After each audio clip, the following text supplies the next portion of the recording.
أعوذ بالله من الشيطان الرجيم بسم الله الرحمن الرحيم رب اشرح لي صدري ويسر لي أمري واحلل عقدة من لساني يفقهوا قولي۔ اچھا میں نے نا ایکچولی آج آپ کے ساتھ یہ ڈسکس کرنا تھا اپنے اسٹوڈنٹس کے ساتھ کہ قرآن پاک کی وہ کون سی آیت ہے جس نے میری لائف پہ بڑا افیکٹ کیا۔ اگر آپ لوگ سورہ نمل پڑھیں نا، سورہ نمل جس میں اللہ رب العالمین نے حضرت سلیمان علیہ السلام کا واقعہ بڑی خوبصورتی سے بیان کیا، میں اسپیشلی آپ لوگوں سے ریکویسٹ کر رہا ہوں سورہ نمل پڑھیے گا ٹرانسلیشن کے ساتھ۔ ویسے میں آپ کو پرسنلی اگر ایڈوائز کروں تو میں آپ سے شیئر کرتا ہوں کہ میں کس طرح سے قرآن پاک سنتا ہوں۔ تو میں ایکچولی قرآن پاک کو وتھ ٹرانسلیشن سنتا ہوں، پڑھنے سے زیادہ میں سننا پریفر کرتا ہوں، اور خاص طور پہ سجدے میں جا کے میں اللہ رب العالمین کا کلام سنتا ہوں وتھ ٹرانسلیشن، اور اس پہ پراپر غور و فکر کرتا ہوں۔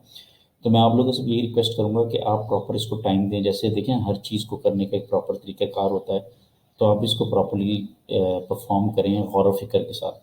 اچھا، سورہ نمل میں اللہ رب العالمین نے ایک جگہ فرمایا، بڑا خوبصورت واقعہ تھا کہ جناب سیدنا موسیٰ علیہ السلام جو تھے، جب اللہ رب العالمین کے پاس فرسٹ ٹائم ان کی ڈسکشن ہوئی تھی، تو اللہ رب العالمین نے جب انہیں کہا کہ آپ عصا پھینکیے، تو جیسے ہی آپ نے عصا پھینکا تو وہ اژدہا بن گیا، اور اژدہا کو دیکھ کے جناب موسیٰ علیہ السلام دوڑے۔ تو قرآن پاک کے الفاظ نے اللہ تعالیٰ نے فرمایا کہ موسیٰ پلٹ آؤ اور اس کو پکڑ لو، یہ پھر اپنی پرانی اصل حالت میں آ جائے گا، اور یاد رکھو میرے ہاں رسولوں کو کوئی خوف نہیں، میرے ہاں رسولوں کو کوئی خوف نہیں، الا یہ کہ وہ قصوروار ہوں، اور اگر وہ اپنے قصور کو توبہ کر لیں اور اپنے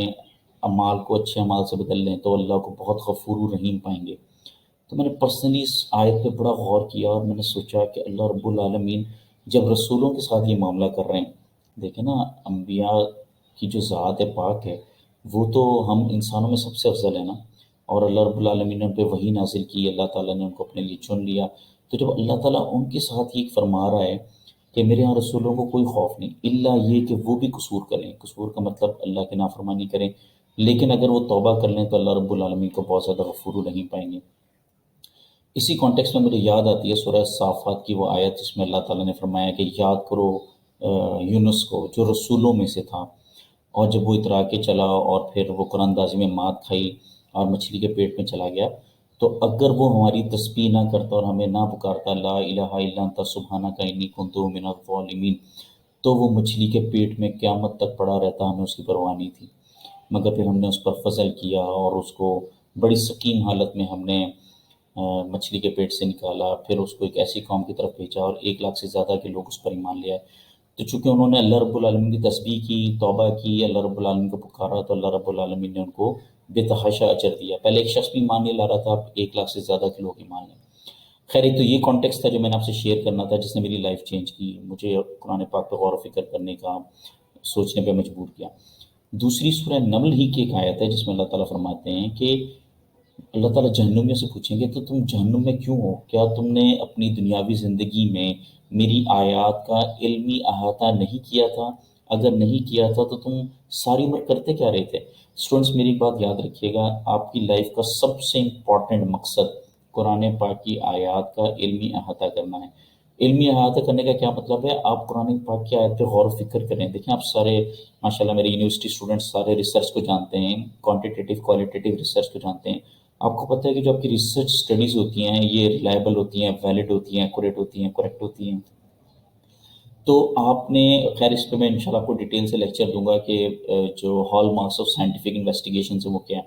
لیکن آپ سائنٹیفکلی سوچیں اور اللہ کی روشن آیات پہ غور کریں، آپ قرآن پاک پڑھیں، پھر آپ کو پتہ چلے گا کہ قرآن پاک کیا ہے اور وہ زندگیوں میں کیسے تبدیلی لے کے آتی ہیں۔ اور ایک بات میں آپ سے شیئر کروں، آج کل آپ دیکھیں گے رمضان شریف میں اکثر لوگ جو ہیں وہ خیرات بھی کرتے ہوئے نظر آئیں گے، نیکیاں بھی کرتے ہوئے نظر آئیں گے۔ اسٹوڈنٹس میں آپ کی بات بتاؤں، دیکھیے یہ جو اسلام ہے نا یہ ایک کمپلیٹ ضابطہ حیات ہے، اور نیکی بیسیکلی کسی ایک پرٹیکولر ایکٹ کو نہیں بولتے، نیکی ایک پراپر پرسنالٹی کو بولتے ہیں۔ میں نے جو قرآن پاک سمجھا ہے، جیسے مثال کے طور پر ایک طرف آپ والدین کے نافرمان ہیں اور دوسری طرف آپ افطاریاں بانٹتے پھر رہے ہیں، تو یہ نیکی نہیں ہے۔ اللہ رب العالمین کے ہاں یہ قابل قبول نیکی نہیں ہے، نیکی ایک پراپر پرسنالٹی کا نام ہے، کیونکہ سورہ بقرہ میں اللہ نے فرمایا کہ تم کتاب کی کچھ آیات پر ایمان لاتے ہو اور کچھ کا انکار کرتے ہو، تو ہم تمہیں دنیا میں بھی عذاب دیں گے اور آخرت میں بھی عذاب دیں گے۔ تو یہ پوری پرسنالٹی ڈیولپ کرتی ہے. آپ اپنی بیوی کے ساتھ سنسیئر نہیں ہو، آپ اپنی بیوی کا احترام نہیں کر رہے لیکن لوگوں میں جا کے خوشیاں بانٹ رہے ہیں. آپ اپنے والدین کے ساتھ احسان نہیں کر رہے لیکن لوگوں میں افطاریاں بانٹ رہے ہیں. نہیں سر، آپ قرآن پاک پڑھیں، یہ پوری ایک پرسنالٹی ڈیولپ کرے گی، اور وہ جو پرسنالٹی ہوگی اس میں انبیاء کے کردار کی جھلک آپ کو فیل ہوگی. اس میسج پہ غور کیجیے گا اور اس کا انالیسس کیجیے گا. وآخر دعوانا الحمد للہ رب العالمین.